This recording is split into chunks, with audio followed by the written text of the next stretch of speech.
When Scrooge awoke, it was so dark that looking out of bed, he could barely distinguish the transparent window from the opaque walls of his chamber. He was endeavouring to piece the darkness with his ferret eyes when the chimes of a neighbouring church struck the 4 quarters, so he instead listened for the hour. To his great astonishment, the heavy bell went on from 6 to 7, and from 7 to 8, and regularly up to 12, then stopped. 12. It was past 2 when he went to bed. The clock was wrong. An icicle must have got into the works. 12. He touched the spring of his repeater to correct the most preposterous clock. Its rapid little pulse beat 12 and then stopped. "Why, it isn't possible," said Scrooge, "that I can have slept through a whole day and far into another night.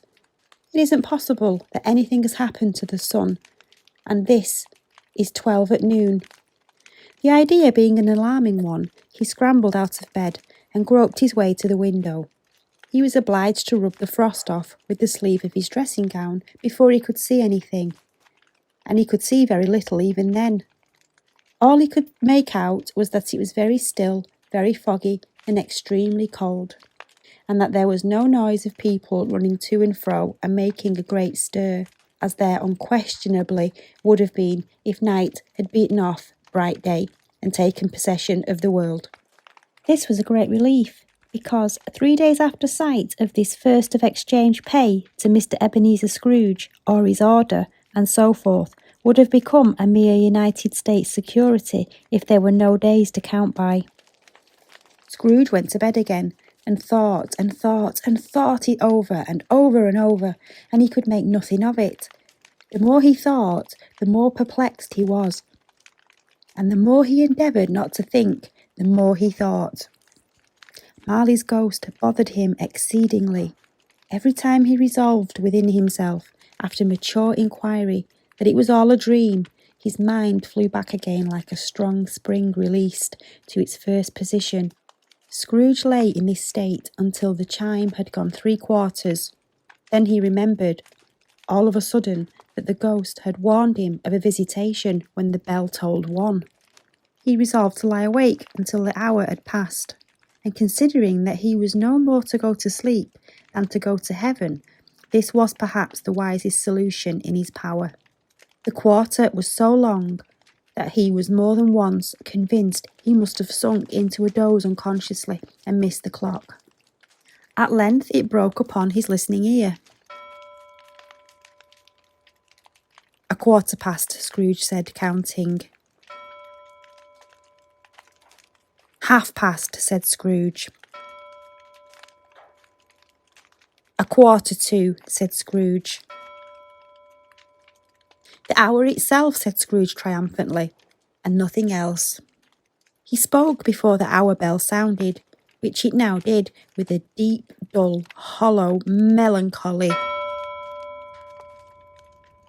Light flashed up in the room upon the instant, and the curtains of his bed were drawn.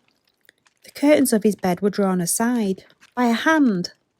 The curtains of his bed were drawn aside, I tell you, by a hand.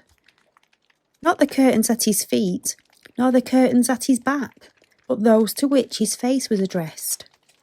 The curtains of his bed were drawn aside, and Scrooge, starting up into a half-recumbent attitude, found himself face to face with the unearthly visitor who drew them. As close to it as I am now to you, I am standing in the spirit at your elbow. It was a strange figure, like a child, yet not so like a child, as like an old man, viewed through some supernatural medium which gave him the appearance of having receded from the view and being diminished to a child's proportions. Its hair, which hung about its neck and down its back, was white, as if with age, and yet the face had not a wrinkle in it, and with the tenderest bloom on its skin. The arms were very long and muscular, the hands the same, as if its hold were of uncommon strength. Its legs and feet, most delicately formed, were like those upper members, bare. It wore a tunic of the purest white, and round its waist was bound a lustrous belt, the sheen of which was beautiful. It held a branch of fresh green holly in its hand, and in a singular contradiction of that wintry emblem, had its dress trimmed with summer flowers. But the strangest thing about it was that from the crown of its head there sprang a bright, clear jet of light, by which all of this was visible, and which was doubtless the occasion of its using in its duller moments a great extinguisher for a cap which it now held under its arm. Even this, though, when Scrooge looked at it with increasing steadiness, was not its strangest quality, for, as its belt sparkled and glittered, now in one part, and now in another, and what was light one instant at another time was dark, so the figure itself fluctuated in its distinctness, being now a thing with one arm, now with one leg, now with 20 legs, now a pair of legs without a head, now a head without a body, of which dissolving parts no outline would be visible in the dense gloom wherein they melted away. And in the very wonder of this, it would be itself again, distinct and clear as ever. "Are you the spirit, sir, whose coming was foretold to me?" asked Scrooge. "I am." The voice was soft and gentle. "Who and what are you?" Scrooge demanded. "I am the ghost of Christmas past." "Long past?" inquired Scrooge, observant of its dwarfish stature. "No, your past." Perhaps Scrooge could not have told anybody why, if anybody could have asked him, but he had a desire to see the spirit in his cap, and begged him to be covered. "What?" exclaimed the ghost. "Would you so soon put out, with worldly hands, the light I give? Is it not enough that you were one of those whose passions made this cap, and forced me through the trains of years to wear it low upon my brow?" Scrooge reverently disclaimed all intention to offend, or any knowledge of having wilfully bonneted the spirit at any period of his life. Then he made bold to inquire what business brought him here. "Your welfare," said the ghost. Scrooge expressed himself, much obliged, but could not help thinking that a night of unbroken rest would have been more conducive to that end. The spirit must have heard him thinking, for it said immediately, "Your reclamation, then. Take heed." It put out its strong hand as it spoke, and clasped him gently by the arm. "Rise, and walk with me." It would have been in vain for Scrooge to plead that the weather and the hour were not adapted to pedestrian purposes, that bed was warm, and that the thermometer was a long way below freezing, that he was clad but lightly in his slippers, dressing gown, and nightcap, and that he had a cold upon him at that time. The grasp, though gentle as a woman's hand, was not to be resisted. He rose, but finding that the spirit made towards the window, clasped its rose in supplication. "I am a mortal," Scrooge remonstrated, "and liable to fall." "Bear but a touch of my hand there," said the spirit, laying it upon his heart, "and you shall be upheld in more than this." As the words were spoken, they passed through the wall, and stood upon an open country road, with fields on either hand. The city had entirely vanished. Not a vestige of it was to be seen. The darkness and the mist had vanished with it, for it was a clear, cold winter day, with snow upon the ground. "Good heaven," said Scrooge, clasping his hands together as he looked about him. "I was bred in this place. I was a boy here." The spirit gazed upon him very mildly. Its gentle touch, though it had been a light and instantaneous, appeared still present to the old man's sense of feeling. He was conscious of 1,000 odours floating in the air, each one connected with 1,000 thoughts and hopes and joys and cares long forgotten. "Your lip is trembling," said the ghost. "And what is that upon your cheek?" Scrooge muttered with an unusual catching in his voice that it was a pimple, and begged the ghost to lead him where he would. "You recollect the way?" inquired the spirit. "Remember it?" cried Scrooge with fervour. "I could walk it blindfolded." They walked along the road, Scrooge recognising every gate and post and tree, until a little market town appeared in the distance, with its bridge, its church, and winding river. Some shaggy ponies now were seen, trotting towards them, with boys upon their backs who called to other boys in country gigs. All these boys were in great spirits and shouted to each other until the broad fields were so full of merry music that the crisp air laughed to hear it. "These are but shadows of things that have been," said the ghost. "They have no consciousness of us." The jocund travellers came on, and as they came, Scrooge knew and named every one of them. Why was he rejoiced beyond all bounds to see them? Why did his cold eye glisten and his heart leap up as they went past? Why was he filled with gladness when he heard them give each other a Merry Christmas as they parted at the crossroads and byways for their several homes? What was Merry Christmas to Scrooge? Out upon Merry Christmas! What good has it ever done to him? "The school is not quite deserted," said the ghost, "and a solitary child, neglected by his friends, is left there still." They left the high road by a well-remembered lane, and soon approached a mansion of dull red brick, with a little weathercock surmounted on the roof, and a bell hanging in it. It was a large house, but one of broken fortunes, for the spacious offices were little used, their walls were damp and mossy, their windows broken, and their gates decayed. Fowls clucked and strutted in the stables, and the coach-houses and sheds were overrun with grass. Nor was it more retentive of its ancient state within, for entering the dreary hall and glancing through the open doors of many rooms, they found them poorly furnished, cold and vast. There was an earthy savour in the air, a chilly bareness in the place which associated itself somehow with too much getting up by candlelight and not enough to eat. They went, the ghost and Scrooge, across the hall to a door at the back of the house. It opened before them and disclosed a long, bare, melancholy room, made barer still by the lines of plain deal forms and desks.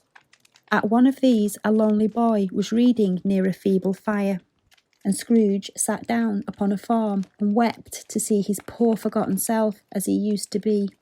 Not a latent echo in the house, not a squeak in scuffle from the mice behind the panelling, not a drip from the half-thawed water-spout in the dull yard behind, not a sigh from the leafless boughs of one despondent poplar, not the idle swinging of an empty storehouse door. No, not a clicking in the fire, but fell upon the heart of Scrooge with softening influence and gave a freer passage to his tears. The spirit touched him on the arm and pointed to his younger self, intent upon his reading.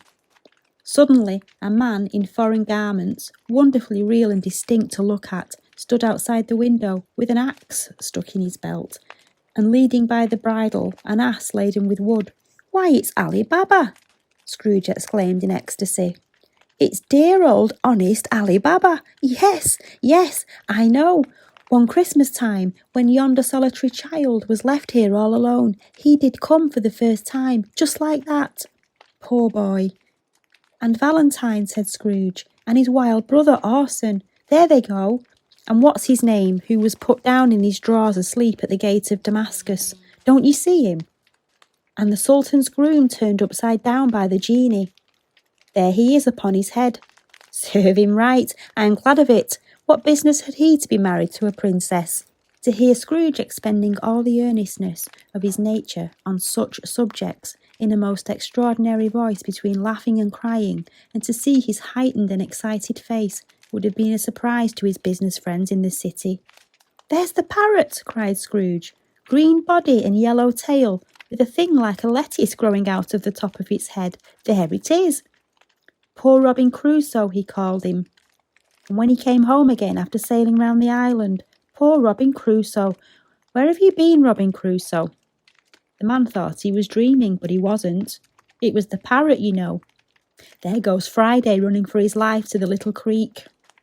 Then, with a rapidity of transition very foreign to his usual character, he said in pity for his former self, "Poor boy," and cried again. "I wish," Scrooge muttered, putting his hand in his pocket and looking about him after drying his eyes with his cuff. But it's too late now. What is the matter? Asked the spirit. Oh, nothing, said Scrooge, nothing. There was a boy singing a Christmas carol at my door last night. I should like to have given him something, that's all. The ghost smiled thoughtfully and waved his hand, saying as it did so, Let us see another Christmas. Scrooge's former self grew larger at the words, and the room became a little darker.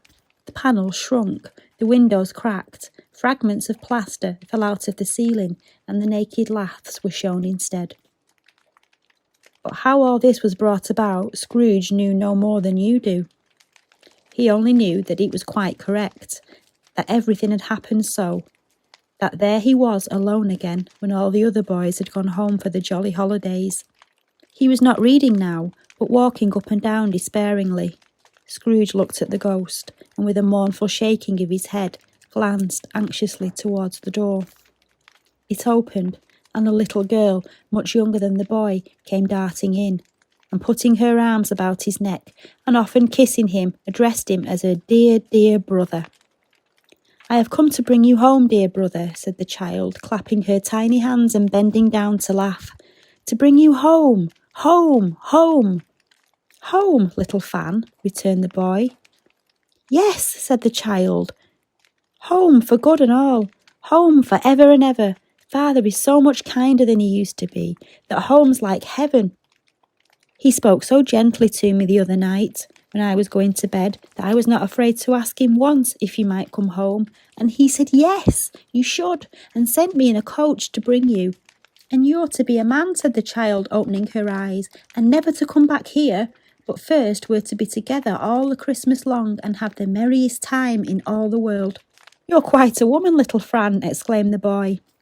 She clapped her hands and laughed and tried to touch his head, but being too little, she laughed again and stood on tiptoe to embrace him. Then she began to drag him in her childish eagerness towards the door, and he, nothing loath to go, accompanied her.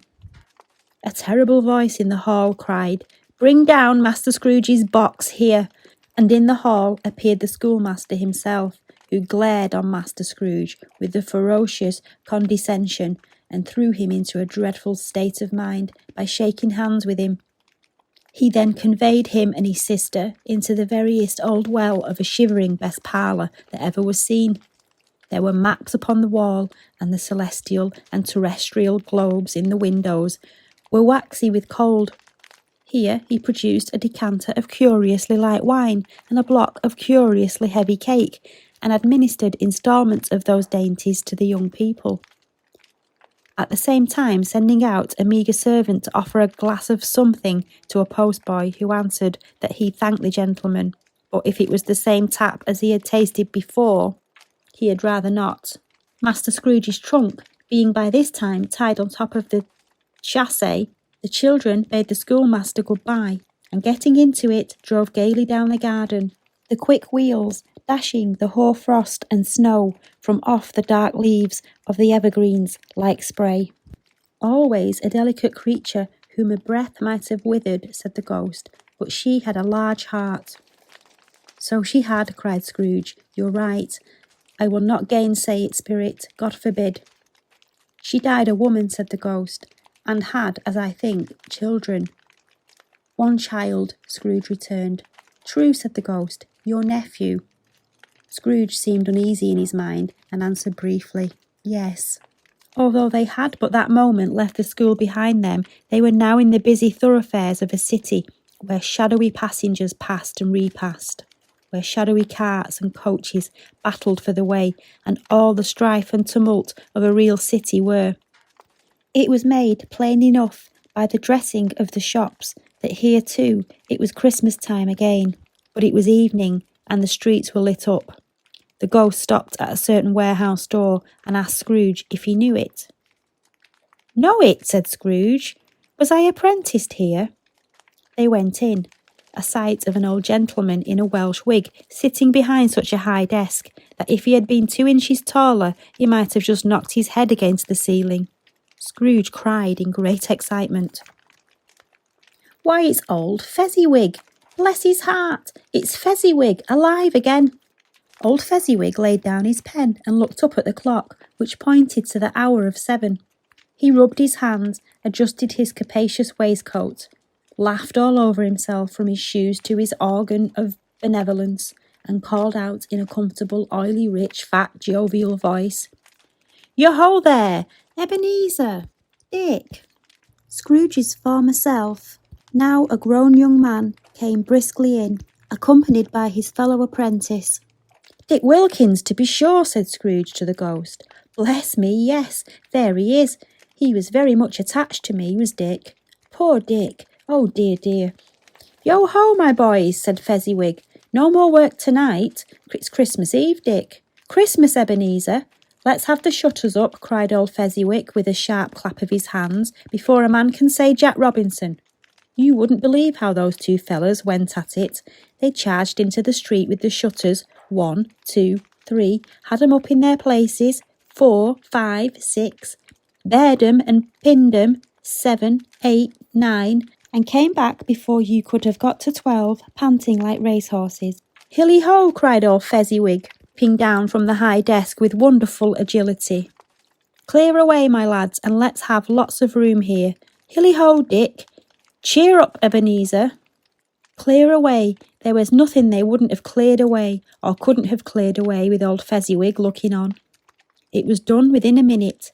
Every movable was packed off as if it were dismissed from public life for evermore. The floor was swept and watered, the lamps were trimmed, fuel was heaped upon the fire, and the warehouse was as snug, as warm and dry, and as bright a ballroom as you could desire to see upon a winter's night. In came a fiddler with a music book and went up to the lofty desk and made an orchestra of it, and tuned like 50 stomach aches. In came Mrs. Fezziwig, one vast substantial smile. In came the 3 Miss Fezziwigs, beaming and lovable. In came the 6 young followers whose hearts they broke. In came all the young men and women employed in the business. In came the housemaid with her cousin, the baker. In came the cook with her brother's particular friend, the milkman.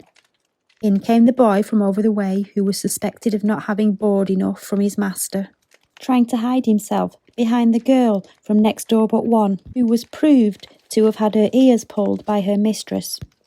In they all came, one after another, some shyly, some boldly, some gracefully, some awkwardly, some pushing and some pulling. In they all came anyhow and everyhow. Away they all went, 20 couples at once, hands half round and back again, and then the other way, down the middle and up again, round and round, in various stages of affectionate grouping. Old top couple always turning up in the wrong place. New top couple starting off again as soon as they got there. All top couples at last, and not a bottom one to help them. When this result was brought about, old Fezziwig, clapping his hands to stop the dance, cried out, "Well done, everyone!" And the fiddler plunged his hot face into a pot of porter, especially provided for that purpose.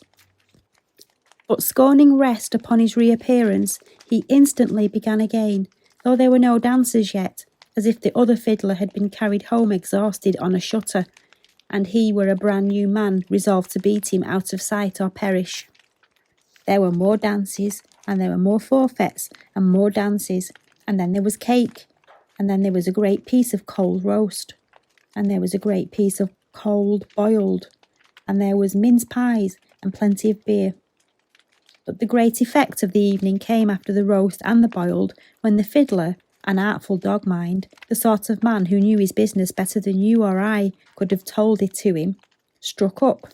Sir Roger de Coverley, then old Fezziwig, stood out to dance with Mrs. Fezziwig, top couple too, with a good stiff piece of work cut out for them, 3 or 4 and 20 pair of partners, people who were not to be trifled with, people who would dance and had no notion of walking. But if they had been twice as many, 4 times, old Fezziwig would have been a match for them all, and so would Mrs. Fezziwig. As to her, she was worthy to be his partner in every sense of the term.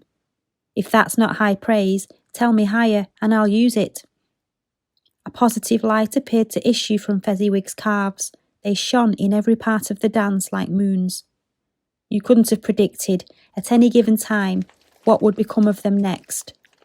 And when old Fezziwig and Mrs. Fezziwig had gone all through the dance, advance and retire, both hands to your partner, bow and curtsy, corkscrew, thread the needle and back again to your place, Fezziwig cut. He cut so deftly that he appeared to wink with his legs and came upon his feet again without a stagger. When the clock struck 11, this domestic ball broke up. Mr. and Mrs. Fezziwig took their stations on either side of the door, and shaking hands with every person individually, as he or she went out, and they wished him or her a Merry Christmas. Everybody had retired but the two prentices. They did the same to them, and thus the cheerful voices died away. And the lads were left to their beds, which were under a counter in the back shop. During the whole of this time, Scrooge had acted like a man out of his wits. His heart and soul were in the scene with his former self. He corroborated everything, remembered everything, enjoyed everything, and underwent the strangest agitation. It was not until now, when the bright faces of his former self and Dick were turned from them, that he remembered the ghost, and became conscious that it would be looking full upon him, while the light upon its head burned very clear.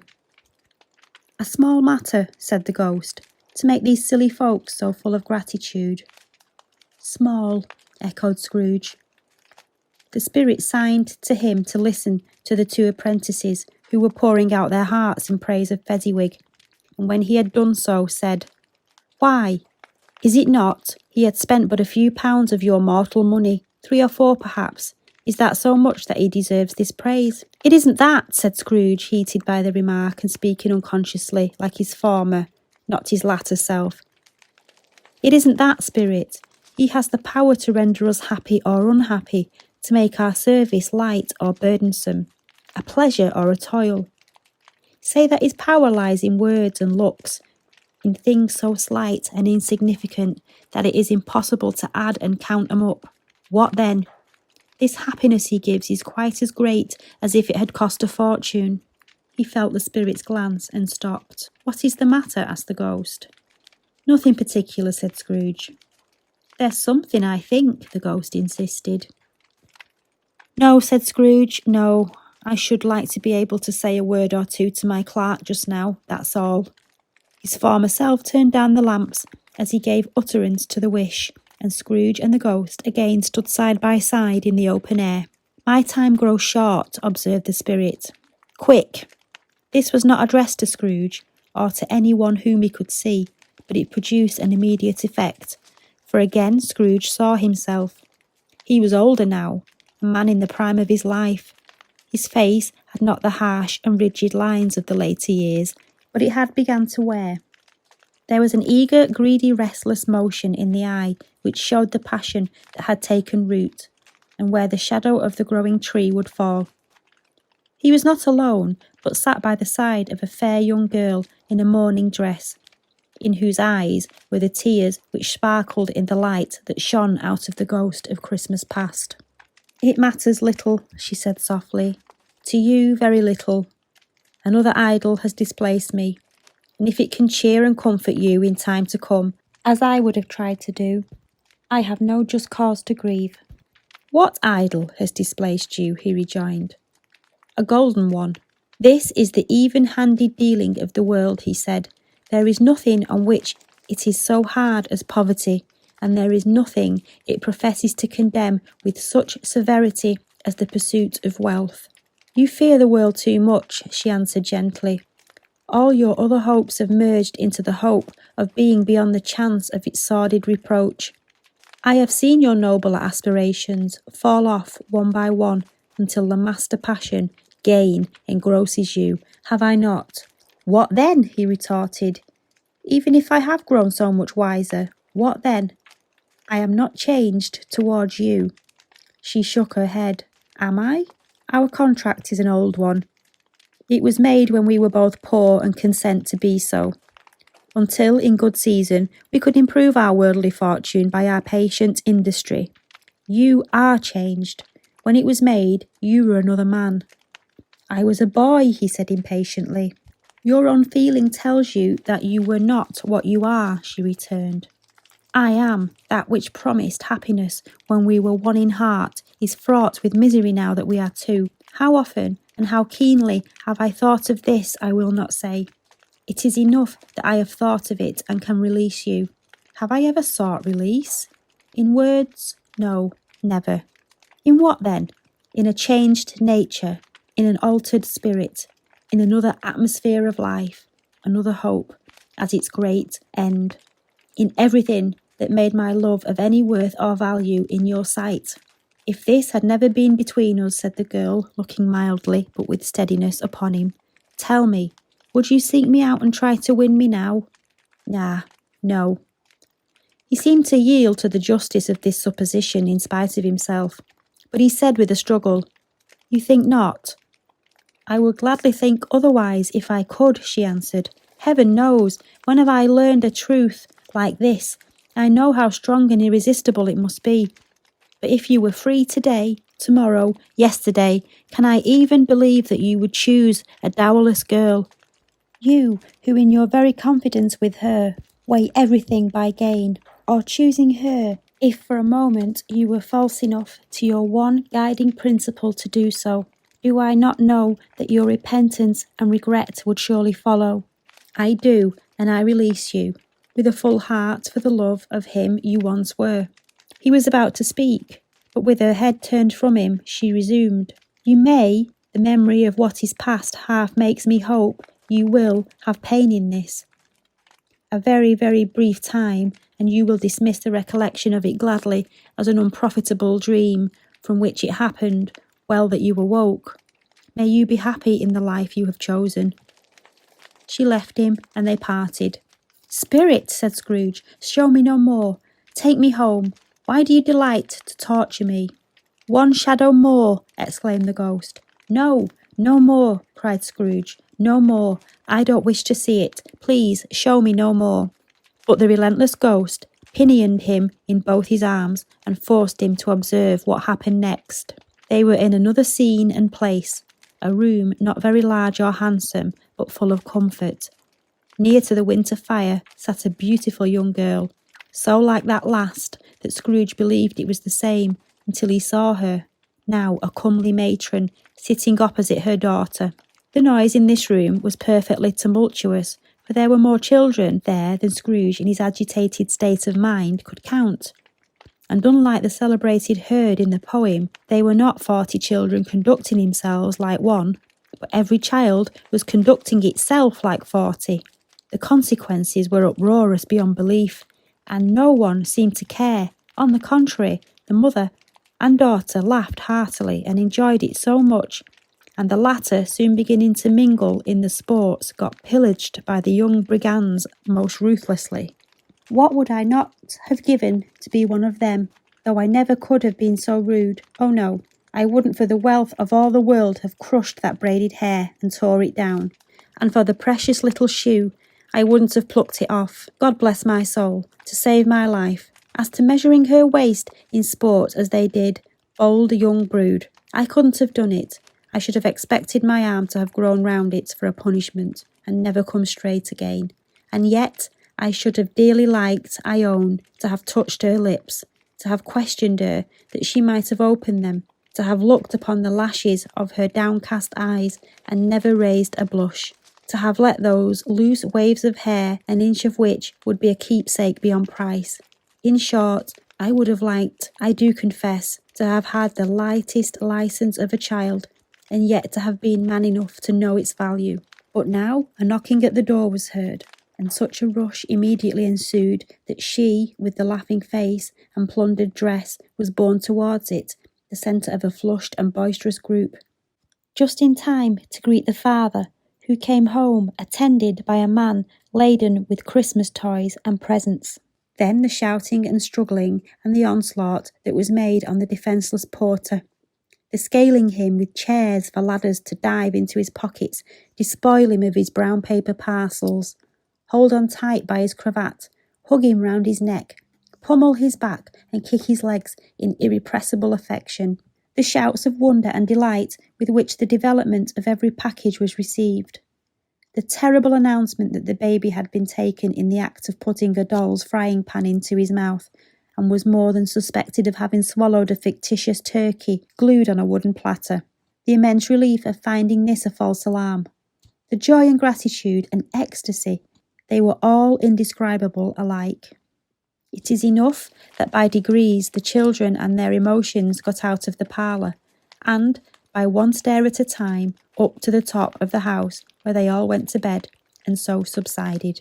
And now Scrooge looked on more attentively than ever, when the master of the house, having his daughter leaning fondly on him, sat down with her and her mother at their own fireside, and when he thought that such another creature, quite as graceful and as full of promise, might have called him father, and been a springtime in the haggard winter of his life, his sight grew very dim indeed. "Belle," said the husband, turning to his wife with a smile, "I saw an old friend of yours this afternoon." "Who was it?" "Guess." "How can I? I don't know," she added, in the same breath, laughing as he laughed. "Mr. Scrooge. Mr. Scrooge it was. I passed his office window, and as it was not shut up, and he had a candle inside, I could scarcely help but to see him. His partner lies upon the point of death, I hear, and there he sat alone, quite alone in the world, I do believe." "Spirit," said Scrooge in a broken voice, "remove me from this place."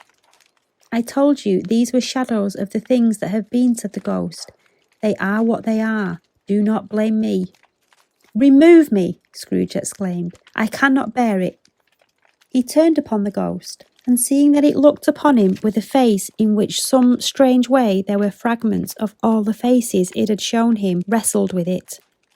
"Leave me! Take me back! Haunt me no longer!" In the struggle, if that can be called a struggle, in which the ghost, with no visible resistance on its own part, was undisturbed by any effort of its adversary, Scrooge observed that its light was burning high and bright, and dimly connecting that with its influence over him. He seized his extinguisher cap, and by a sudden action pressed it down upon its head. The spirit dropped beneath it, so that the extinguisher covered its whole form. But though Scrooge pressed it down with all his force, he could not hide the light which streamed from under it in an unbroken flood upon the ground. He was conscious of being exhausted and overcome by an irresistible drowsiness, and further, of being in his own bedroom.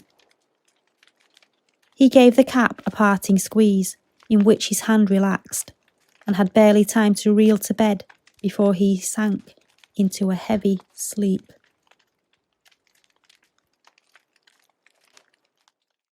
Ginger fairies.